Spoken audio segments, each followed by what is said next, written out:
Hey guys, what's going on? My name is Louis and today's video we're going to be running through the negatives of starting an eBay store in 2022. As most of my videos are all the positives and what's so good about it. If you're new, I highly do recommend you watch this video if you're thinking of starting it, or if you already do it, it's still a good idea to watch this so you know the things to look out for if you haven't seen them yet. As there are a lot of negatives actually with eBay and it's very important we do go through them.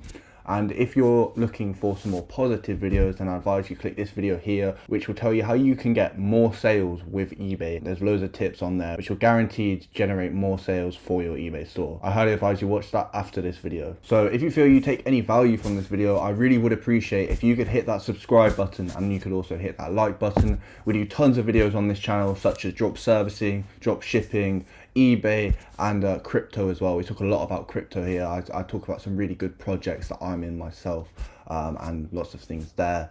So without further ado, let's get straight into the video. So eBay is still a great opportunity. I do still do eBay full-time as part of a second income, and it is great. Now the reason it's so great is because eBay is free to list. I'm not saying it's free entirely, so it's free to list. You only pay once the item is sold. And that is great because, you know, you can list as much as you want and you're not paying anything unless they sell. So it's free. Number two is because there's a load of people on eBay. There is a lot of traffic, meaning that if there's a lot of traffic, then it's easier for you to get sales. You don't already have to build up a platform yourself. The platform is already there. So there's so many rules on eBay, so many rules and regulations, and it's kind of like having a boss.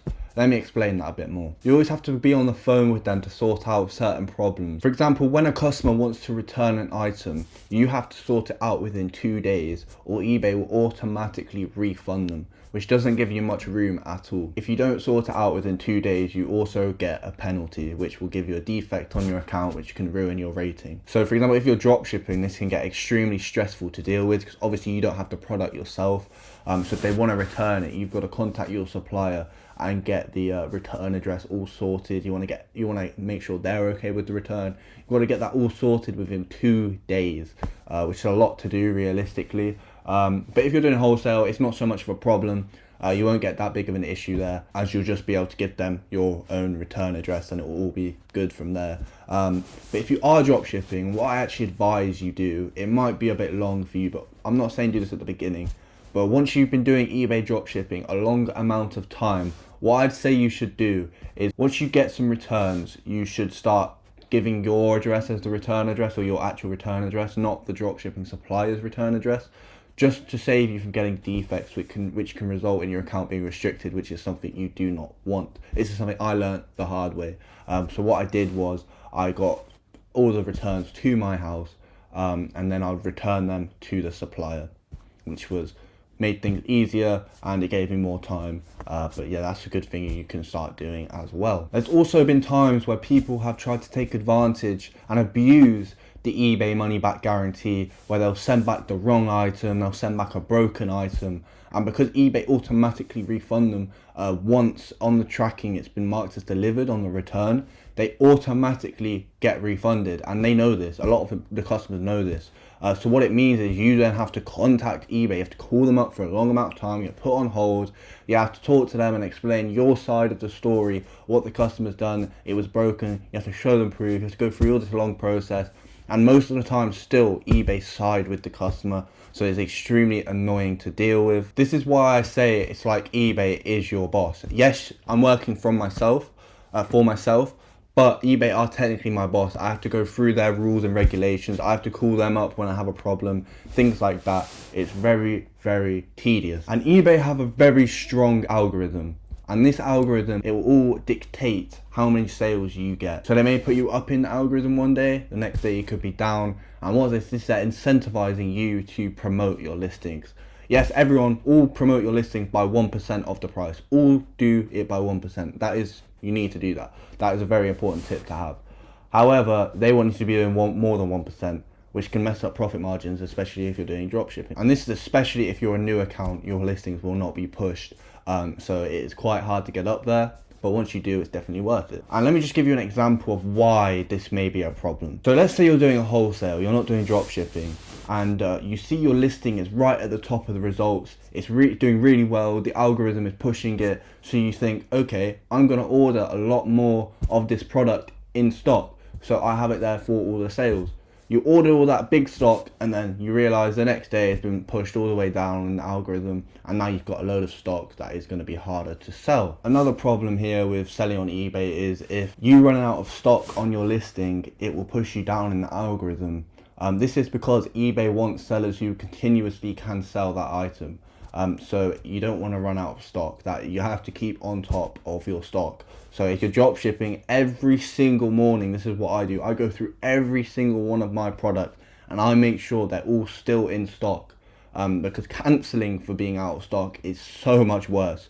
You'll get defects, and that brings us on to the next bit. eBay rank their sellers. So there's top rated seller, there's below standard, and there's above standard. So it goes top rated seller, above standard, below standard. You do not want to be below standard. It makes it easier for you to get restricted, and it's definitely something you do not want. As a top rated seller, there are some benefits though, but it's quite hard to stay at that level. Unless you've been doing it a long time, you know exactly what to look for. This is what this video is for. You need to know what to look for. But if you are a top rated seller, then you are getting pushed to the top of the search results. You will be getting more sales, and also every month you will save 10% on the fees you are meant to be paying. So that is really great as well from eBay there, if you're a top rated seller, and it's a lot of work to get there. But if you do not reach the requirements to be a top rated seller, then it's not good for you at all. It's so much harder. If you get a certain amount of defects every month, for example, let's say you're drop shipping or not, wholesaling even, either one, it doesn't matter. If you're selling products on eBay, you get an order and it says, you set your amount of time it takes you to ship, so 2 to 3 days, whatever it is. You ship it within the time frame you put. Let's say you're doing this around Christmas time, so there's lots of delays with carriers, which is always the case. You ship that product in the time you said you would, you upload that tracking number in the time you said you would, and then because of the carrier delay, the delivery is marked as late because it says on eBay the estimated arrival time, and it will say it's late because it's not going to come then because of Christmas. It's out of my hands. Like, the carrier is out of my hands. So if the carrier delivers it late, that's not my fault. I can't do anything about that. It's to be expected during Christmas time. So that can give you a defect right there, even though it's out of your control, and that is so annoying. This is just one example of getting a defect. That's one example right there of the carrier being late, and it will push you down in the search results, which is just really annoying. It can affect sales, it can affect your income. It's just not good. And once you get pushed to below standard, which is quite hard to do, but if you're a new seller, you don't know exactly what you're doing, which is what my channel's here for. If you watch my channel, then I can help you not get there.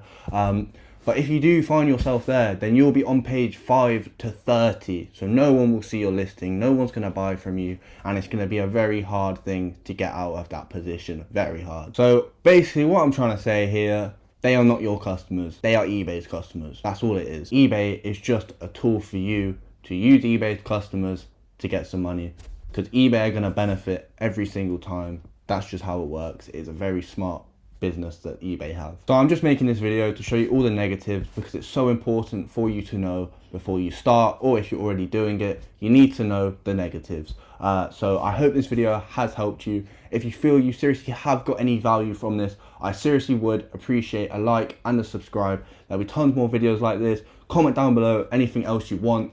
And yeah, thank you very much. Have a lovely rest of your day.